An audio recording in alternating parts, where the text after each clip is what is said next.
The year was 1960, and some white people didn't treat black people as equal. In some parts of the US, black people were kept separate from whites and viewed as less. They couldn't sit with whites on a bus or drink from the same fountains. They said, why us? It wasn't fair. If there was a school with white kids, then black kids couldn't go there. White people had set up this separation, and it was called segregation. It affected many, truly, including a girl from New Orleans named Ruby.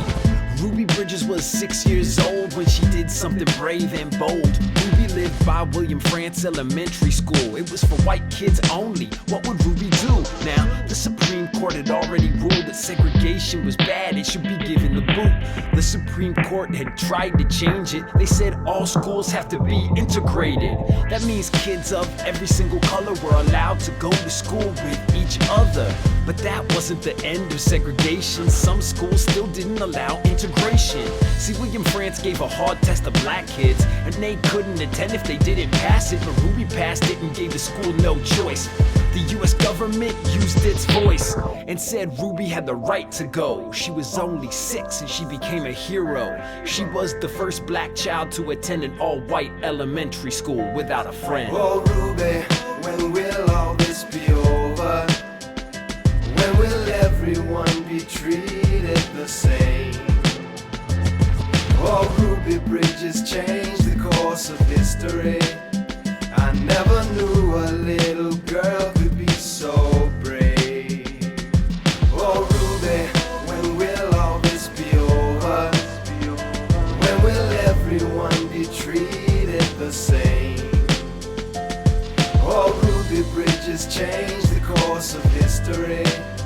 I never knew a little girl could be so brave.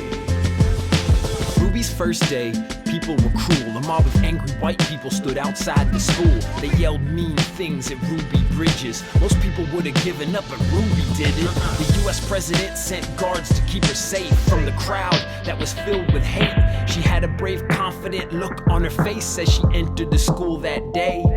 When she got to class, guess what she found? All the white parents had pulled their kids out. They didn't want their kids in class with Ruby just because she was black.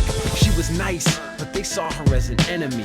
So it was only Ruby and Mrs. Henry, her teacher, who was very kind. It was just the two of them for a long time. She taught Ruby every subject for months. Slowly white kids came back, not all at once. After going through the first grade, Ruby made it to the second grade and it was integrated. Her class that year had black and white, all because Ruby never gave up her rights. She had courage and determination to help overcome segregation.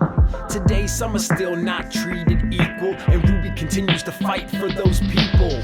All it takes is compassion for others. Learn to treat people like your sisters and brothers. Oh Ruby, when will all this be over? When will everyone be treated the same? Oh, Ruby Bridges changed the course of history. I never knew a little girl could be so brave. Oh, Ruby, when will all this be over? When will everyone be treated the same? Oh, Ruby Bridges changed the course of history. I never knew a little girl